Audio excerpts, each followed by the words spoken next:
morning and welcome to Shorewood Church of God. It is my pleasure to be your pastor this morning. Here at Shorewood Church of God, it is our mission to reach, grow, and serve the community for Christ. We reach by inviting everybody we know to participate online or in-person services. If you're online at this time, please like, comment, share, do all the things on YouTube and Facebook to get everybody you know to join us.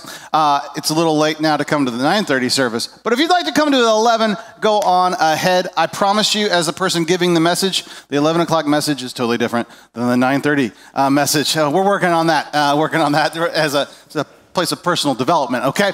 But we're just want to invite you to that. Thank you so much for all your support and doing all the things online. And it's wonderful to see all of your faces this morning here in the building.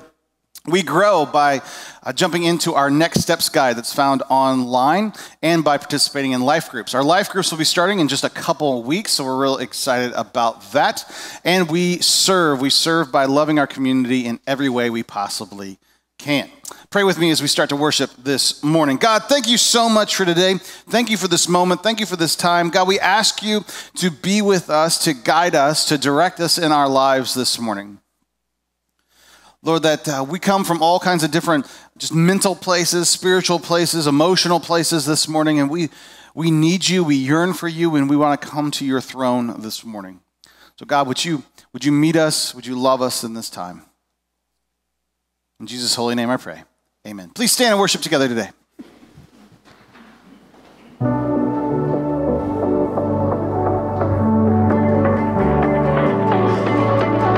This one thing I'm asking, one thing I'm needing, a moment that's passing is not what I'm seeking. Like it's the air I'm breathing, I want your presence, feet on the earth.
Church. Thanks again for joining us in person and online. Please continue in worship with us.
may be seated. Got a few announcements for us as we continue to worship together this morning. The first is life groups. We have two different action steps for you in our life groups that are starting October 11th, I believe. We need life group leaders. And so this is a very interesting life group season. We're going to be following along with my messages on Sunday morning. So you don't actually have to be like the information bringer. You are a discussion leader, discussion guider in those things. So it's a little bit different than some other times that we do our life groups. So if you're interested in doing that online, we would love to hear from you. We need to have two more openings for life group leaders online. All of our life groups will be happening on Zoom meetings. And so if you're comfortable in that, we'll also train you on how to set up all of that and do those things, okay? But we're very interested and excited about our life group season that's coming up just a few short weeks. The second thing I've got for you this morning is Table Talk. Table Talk will be next Wednesday night. This is our ladies group. We'll be getting together, they will be getting together here in the room and then kind of spreading out throughout the building for their different discussion times. That also will be available online as well. So if you want to come and you want to be a part, you want to participate, but you're just not ready yet to come in the building with a bunch of people, totally understand. I get you. We want to take account for that as well. So we'll have an online experience for Table Talk at the same time that evening. And then the next thing I have for you is our prayer Zoom happens on Wednesdays at 1 o'clock. Wednesdays at 1 o'clock. This past week was absolutely fantastic. We're getting a lot more prayer requests coming in throughout the week, and that is fantastic, fabulous to be a part of and to see. So it's such a wonderful time of the week, right in the middle, to get a little pickup and to see how God has been moving and directing us throughout the week. And then finally, we have our family worship guides that go out each and every Saturday night. They're also available on our kids page on our website at scog.com. You're more than welcome to go back to past family worship guides. They try to correspond with the topic of the day going on Sunday morning so that you can kind of take a deeper dive into the topics, or maybe kind of flew over the head of your kid and you go, that's a really important thing that we really kind of want to work through. There's an opportunity for that as well. Every week, family worship guides, they go out on Saturday night, but also they're available on the website. At this time, we'd like to take up our morning tithes and offerings. If you're in the building at the end of service, there's a little gray box by the doors. You can just slide your offering in there. But the quickest and the easiest way to give here at Shorewood Church of God is electronically. You can do that one of two ways, from scog.com/give, or use our app. Our app's available on the App Store or on Google Play, depending on your device. And it takes about 45 seconds to set up online giving the first time, and after that, it's 2 clicks of your thumb. You can also set up reoccurring giving, so you never have to worry about, did I give? I don't know. I thought you had the check. I didn't have the check. I do all those things. I mean, that's my family, so I'm assuming that's probably your family as well. Thank you so much for your continued generosity here at the church during this interesting time we're all living in. It is, I've been blown away, the elders have been blown away by the generosity of this church at this time, and how much just amazing, wonderful overflow of your generosity at this time has been throughout the last few months and in this time. We're actually positioned better this coming out of September than we've been in a long time. There's only 8% of churches in the whole country that can say that. That's amazing. That doesn't mean you have to stop giving, okay? Just throwing it out there as well. But it's amazing and wonderful, and helped us pivot and turn and change a bunch of different things. As you start to come back to church, you're going to notice a few different things going on here at the church. There's lights hanging up, and there's different things going on. This week, our men's ministry did an amazing job putting together a beautiful fire pit in the side yard of the church. There's just different things we're kind of trying to transition so we can be socially distant but also be together at the same time. And thank you for the ability to transition into these things. Let's pray. God, thank you so much for today. Thank you for this time. Thank you for this moment. God, I thank you for this church. I thank you for their heartbeat. I thank you that they long to be community, but they also long to impact the community. And God, I ask you to ignite a fire in us that really radiates that. Whether we're at the parking lot of the grocery store, whether we're at the ballpark, whether we're in line getting materials from our school, whatever we're doing, Lord, that we would come in contact with you and we would live out our faith relationship with you. Lord, we ask for your guidance in that as we try to be the best husband or wife or father or son or daughter or mom that we possibly can be. So we try to be the best person in the community, whether that's an employee or an employer, that everything we do is filtered through our love of you. And in Jesus' name I pray, amen.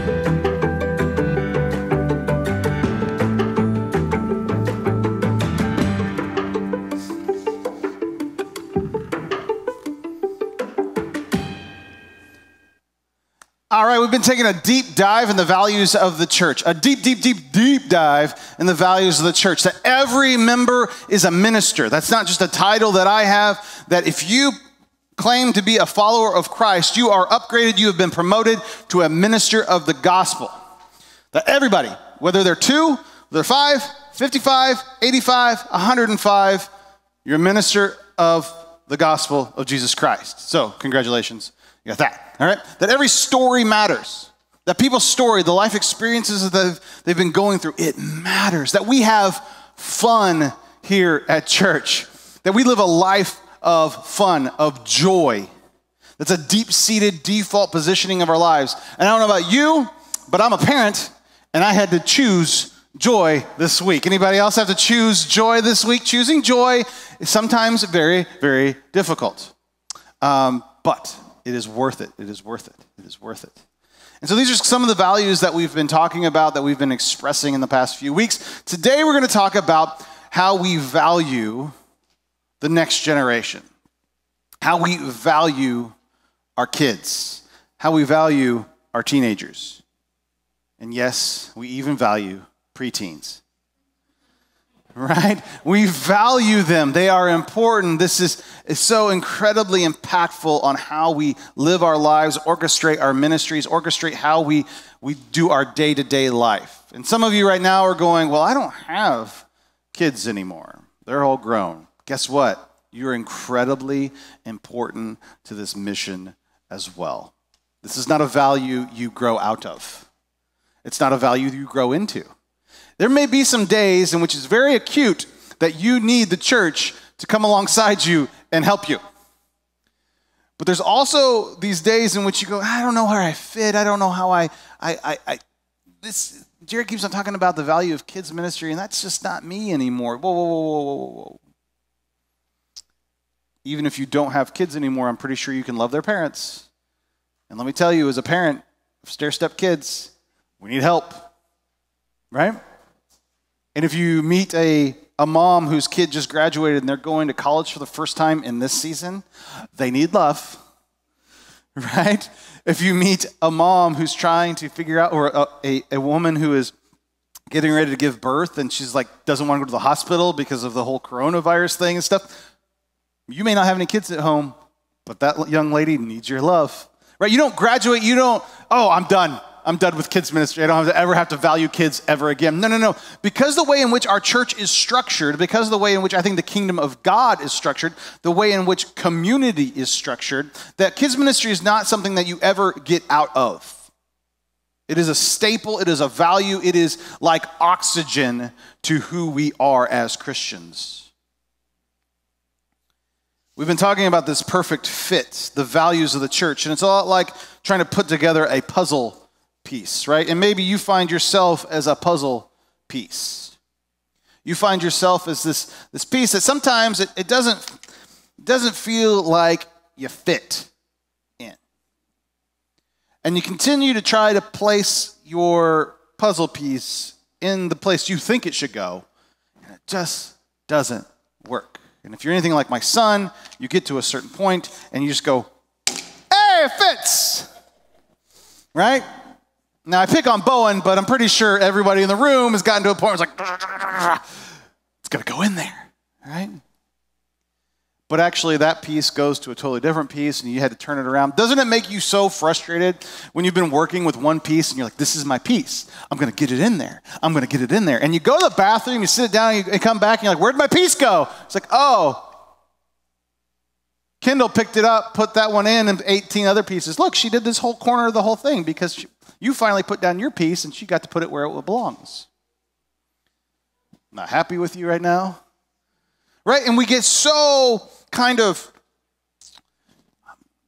this ownership issue of a piece that's actually not our piece. It doesn't matter. The whole point is to put the picture all together, and we have to get over ourselves a little bit to make sure that the whole thing comes together. Building in community of a church is a lot like that. There's some things we really want to do. Like when I was leading student ministry, every kid wanted to be on the worship team. We had a rockin' worship team. Like we had, oh man, it was great. It was cool. One of the people who led is releasing their album next week. I'm really, really excited about that. Like it was, we had some fun. We got the cops called on us all the time for noise complaints. It was great. So we just had a blast with that. And so every kid, they weren't a real Christian unless they got to be on the worship team. Like people who had no business ever holding a microphone in their entire life, not even in karaoke when no one was around, like the shower probably screams when they sing. Like, no, you don't need to be on the worship team. That doesn't make you a Christian.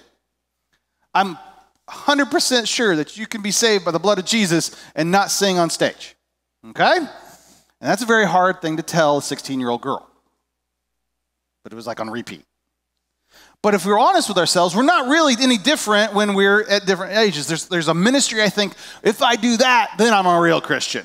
If I do that, then like Jesus will love me, then Jesus will forgive me, and some weird stuff. Whether you want to admit it or not, like let's just do this. I gotta arrive at this moment. Or maybe I'm not ready for that moment or whatever. And really what we're doing is we're taking our piece that's specifically crafted by God and kind of ramming it into a spot and going, yeah, it's got to be here, it's got to be here, it's got to be here. And we've got to be humble enough to take the piece, turn it around, and go, that was a flower. Oh. Right?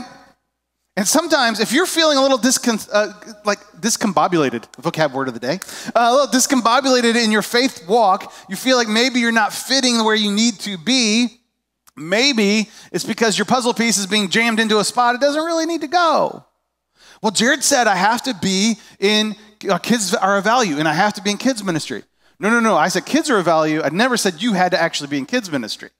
You can love their parents. You can be a part of our mentoring program. I bet you in a couple of years we're going to find that the beautiful women's mentoring program that we have here at the church, it is growing people. It has been an amazing, amazing ministry to watch, that it's going to have a huge impact on our kids' ministry because we're ministering so intensely to the moms and women of the church. That, by default, flows down to the next level, right? If you want to love kids, love their parents. If you want to love the parents, love the kids. If you want to love the parents, love their grandparents. There's a blessing when you got awesome grandparents, right? And so that blessing just flows and flows and flows. So though we're all called to be ministers and we all have a perfect fit, and some of us just need to take a little bit of a time, readjust, and flip those pieces around. Oh, that's where that goes. One of the main idea shifts of this is valuing kids means being investors, not consumers. Valuing kids means being investors, not consumers. What do I mean by this? At different stages of our life, different spiritual development points in our life, we come to church. If you're a baby Christian, maybe you come for the very first time, you're like, I don't know who about this Jesus person is, what this whole forgiveness thing is. I just know I'm broken and I need something. Right? If you're there, you are a consumer. Right? And you should be a consumer. I need to consume the worship. I need to consume the teaching. I need to consume the different things that the church does. When you start to move past that and grow up a little bit in the faith, I'm not telling you all to grow up. I'm just saying, as you get deeper into the faith, you start reading the Bible maybe for the first time, you start this whole prayer thing, you start going to life groups, the relationship with Jesus takes hold in your life, something needs to shift from being a consumer to an investor. If I go to Chick-fil-A, I care about the chicken sandwich. I want it to be fried properly. I want the oil to be changed recently. I want my fries to be crispy, not soggy. Right? I care about these things. They're getting a little bit of my money. I want a good experience. Please hold the pickles, and I'll have a nice day. If I bought a Chick-fil-A franchise, that sandwich means a total different thing for me. Every sandwich, it matters if it's done right. Every sandwich, not just the one you bought, every sandwich matters. It matters if that person says my pleasure. It matters if my drive-thru goes well. It matters if the snow's plowed appropriately. It matters if we can get people through the lines. It matters, right? Because now I've become an owner, an investor, not a consumer. You see the difference? I can still eat all the sandwiches I want. Probably if I owned a Chick-fil-A, I would gain 3,000 pounds. But that's just the problem. But when we become an investor instead of a consumer, it changes the way in which we think. When we do this in the church, that really changes the way in which we think and how we value kids. Because now, if I'm a consumer, I need to come and get what I need. But if I'm now an investor, I want everyone to get what they need. And for everyone to get that need, parents have to be taught and guided and invested in. Grandparents need to be invested in. Kids need to be invested in, because it's the holistic approach of that. Okay, all of it needs to be done well. All the way down to the grass needs to be mowed well. The bathrooms need to be clean. I hope, this needs to be done. That needs to be done. All these things, because it's providing the experience of investing in the next generation. Does that make sense? Because that's a shift that we have to kind of examine and think, am I just a consumer at church? Because at this time, in this moment, everybody online right now, really easy to be a consumer of church. It's really easy to watch 15 different messages on Sunday morning if you'd like. Jared's a little boring today. Click, let's go to him. Don't want to talk about Revelation. Whatever you want to do, just keep on going down the YouTube feed. You can find a message that fits you at this moment. You can very easily be a consumer. But if you're invested into Shorewood Church of God, invested in what God's doing in this community at this time, you go, okay, I'll stick through this. Maybe Jared's really stinking it up today. Those 9:30 messages, got to wait for the 11. Whatever it is. And you go, okay, I've got to do that. But if you're an investor, you're like, okay, how do I apply this so that I can affect the community for Christ? Moving from that is vital, especially vital to our kids' ministry. Valuing kids means we graduate to developing the next generation. Valuing kids means we graduate, and we have this expectation of graduation. Now, we honored our high school and college grads just a couple weeks ago. Now, I bet you, in this time, it'd be so weird to start college. I'm just going to say, this would be a weird, college is supposed to be amazing, and I'm going to, go to college. I'm still sitting on my couch. This is really interesting. And whatever that looks like, or I can't talk to anybody because they all got cooties. It's like back to junior high all of a sudden. But we graduate into a new season. When we want to invest in kids, we have to graduate in developing the next generation. Now, I'm going to interchangeably use kids and student ministries. And I apologize for any students that are listening to this message. I'm not devaluing you, and I'm not yelling at you crazy kids. It's just how it's coming off my tongue, okay? But when we talk about graduation, anytime you get close to that senior year, or that moment that you're close to graduating, that last semester, maybe that last year, you get that senioritis. You get that, this is not worth my time anymore. Let me out of this place. Because hopefully, no one will tell you this, but senioritis is a good thing. And all high school teachers collectively went, shut up, Jared. But senioritis is a fantastic thing. That means you've outgrown your present circumstances. You've like some sort of crustacean that's outgrown its shell. You're like, this is uncomfortable. I don't want to be here anymore. This is not adding value. I don't need, because by the time you're a senior in high school, you shouldn't need high school anymore. I remember when I was a sophomore in high school, they instituted this new test in Indiana that if you could pass it as a sophomore, you had to pass it before you became a senior so you could graduate, but you took it the first time as a sophomore. And I looked at my dad and I said, if I pass this as a sophomore, why do I still have to go to high school? He was like, you know how much work it takes to make my dad speechless? Right? That's tough. And so you've got this, he's like, I don't know. Because there's this moment, okay, I've learned. I'm ready to graduate. I'm ready to move on. In church world, sometimes we get to that point where we're ready to graduate to the next phase of our life. We're ready to move from a spiritual child to a spiritual young adult to a spiritual young adult to a spiritual parent, and just keep on moving up the kind of the spiritual development scale. As we do that, there's this resistance, there's this moment, and we kind of feel lost. We kind of feel like our puzzle piece is going like this because actually we're ready to graduate. We've got spiritual senioritis. And in this moment, you can easily be tricked into thinking, I need to find a new church. The pastor doesn't feed me anymore. His messages are so lame. He talks forever and ever and ever. And it might be, that it could be. Right? And we think, oh, it's time for me to move on. It's time for me to go. It's time for me to click to a different YouTube channel, whatever it may be. And actually, it's time for you to graduate. Now, it's my responsibility to have a place for you to go after you graduate. But it's time for us to transition and move into the next phase of our spiritual life. And often, when we think about kids ministry, we have to be willing to graduate, to say, okay, I'm done with high school. I'm 75 years old. It's time for me to graduate into the next phase of my spiritual development. And every time we graduate, there's a new person to invest in. Right? When you graduate junior high, there's a little bit more responsibility. When you graduate high school, there's more responsibility. When you graduate college, there's even more responsibility. And so when we graduate out of these spiritual kind of lids that we place on ourselves, there's a time and a moment for us to figure out where our new responsibilities are. And often, and almost always, whatever that is investing in trickles back down to, in this church, affecting kids ministry. Affecting the next generation. Because if we're investing in our men's ministry, we're making better fathers, we're making better husbands, we're making better future fathers, better grandpas, better whatever, and that's going to reflect back into our kids. You see how that all funnels back down into our kids. Why? Why am I so laser focused on making everything go back into our kids? Shouldn't it be evangelism? Shouldn't it be whatever else? No, it needs to be our kids because it's our greatest evangelism tool.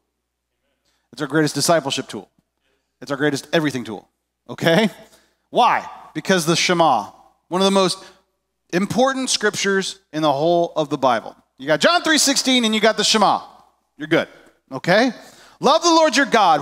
The Lord is one. Love the Lord your God with all your heart, with all your soul, and with all your strength. These commandments that I give you today are to be on your hearts. Impress them on your children. If you've got a Bible, to Deuteronomy 6:4, underline, impress them on your children. Talk about them when you sit at home and when you walk along the road, when you lie down and when you get up. Tie them as symbols on your hands and bind them on your foreheads. Write them on the door frames of your houses and on your gates. There are archaeologists that are going back and looking at how societies developed, and they're seeing that Jewish kids, ancient Jewish kids, had a much higher literacy rate. They could read much higher rates than everybody else in the world. Why? This. Because the Jewish people thought, I'm going to take this for what it's worth and say I'm supposed to impress the Torah, the first 5 books of the law, onto my children. It's going to be who we are. We're going to talk about it. We're going to talk about it. We're going to talk about it. I'm going to chase them down with this. We're going to continue to bring up the beauty of the commandments in this moment.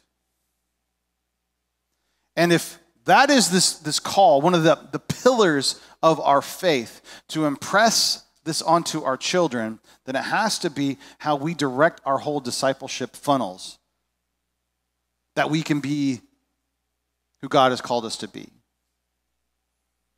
You may be thinking, Jared, I don't have kids. You can still minister to people who do.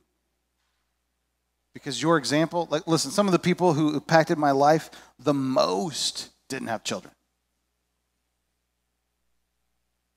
And these moments, like, you're not disqualified ever from this moment.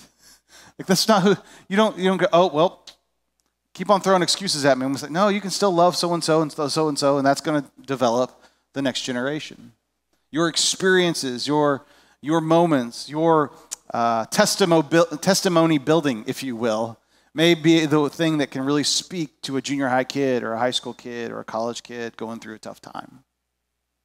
I didn't come from a broken home, but your broken home experience may actually be the thing that helps someone get through the frustrations and the heartbreak of their life at this time. So if we're going to intertwine our kids' ministry being so incredibly important, the value is a puzzle piece that connects really, really well to every member as a minister. When we internalize that, when we understand that, when we maybe take the step to graduate in that, we start to see how God has wired us and framed us to be amazingly effective wherever we're at. Whether that's in our community, whether that's in our living rooms, whether that's in our cul-de-sac or our place of work or our school. There's opportunities everywhere to value the next generation. Here at the church, we're making some changes in this season, this era.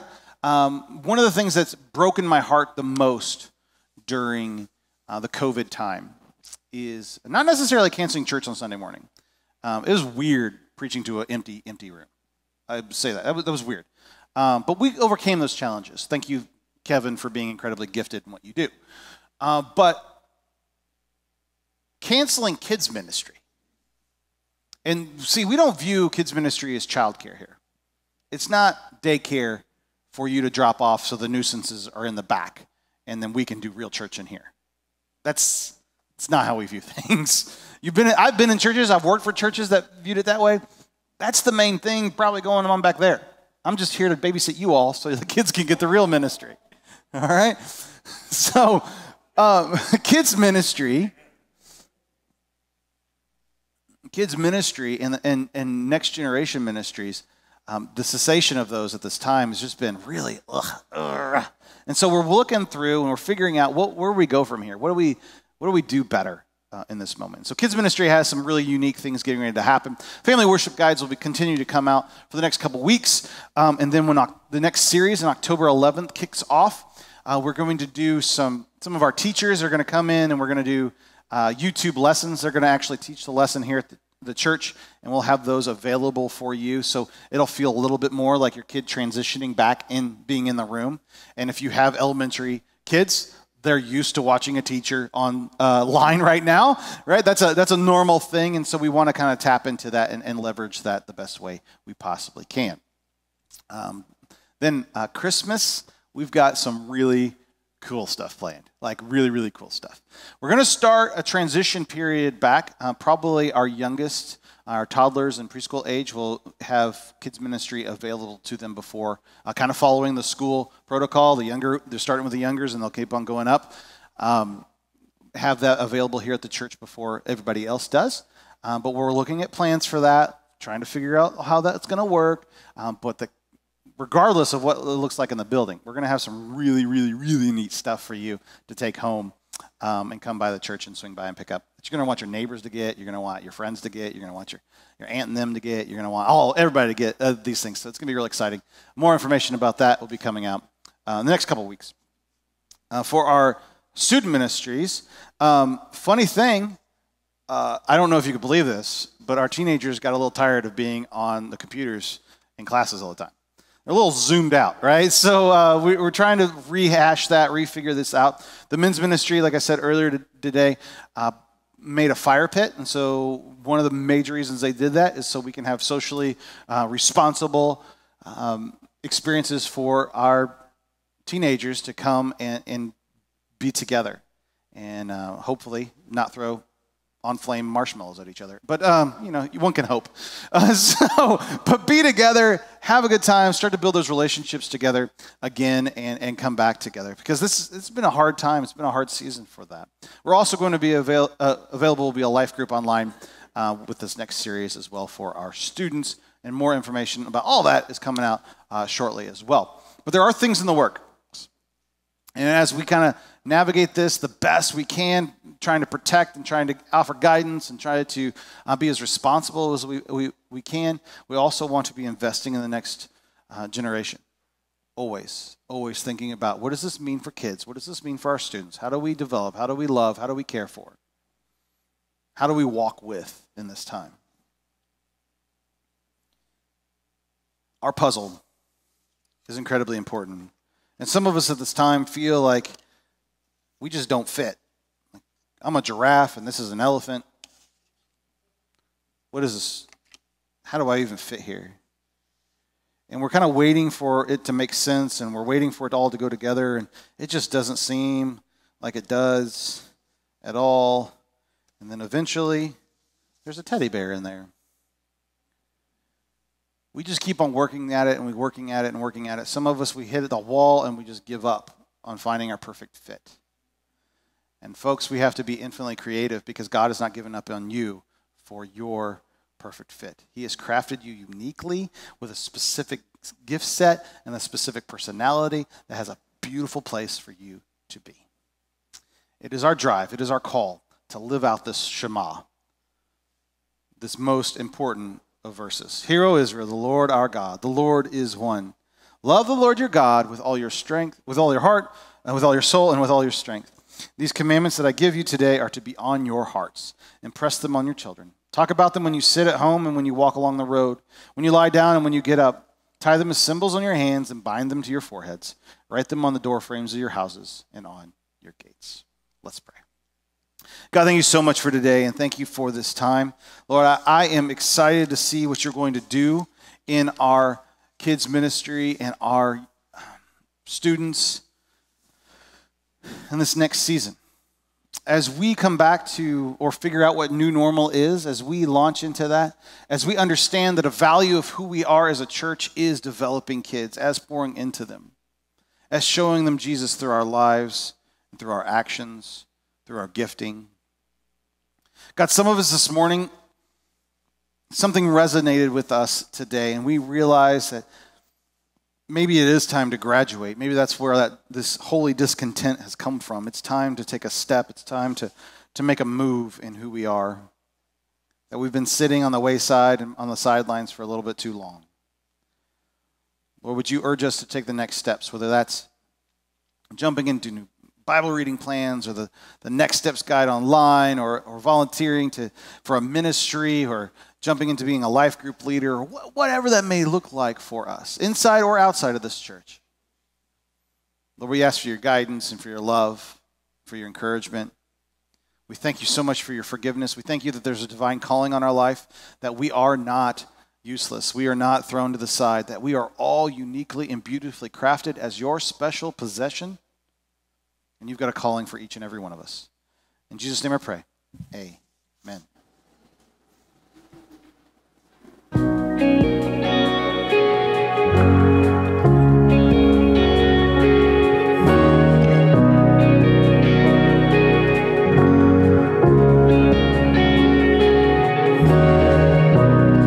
There's a table that you prepared for me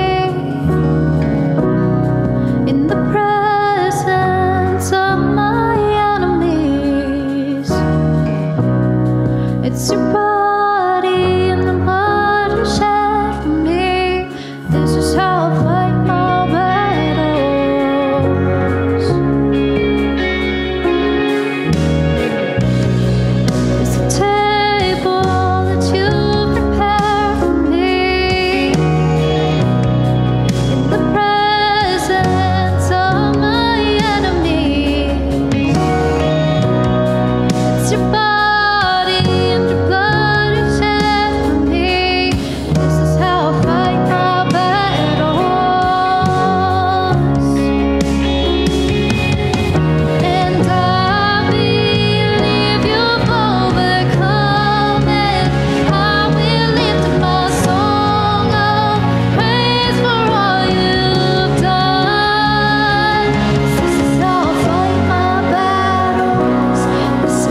I want to remind you, if you are in the room where it happens, a little Hamilton jibe there. If you are in the room here today, and ladies, there are Table Talk invite cards on your little end tables. No one has touched those, so they are perfectly clean. But we want to invite you to that and make sure that you are here on Wednesday night. You don't want to miss out. Also, there is the online option for that as well.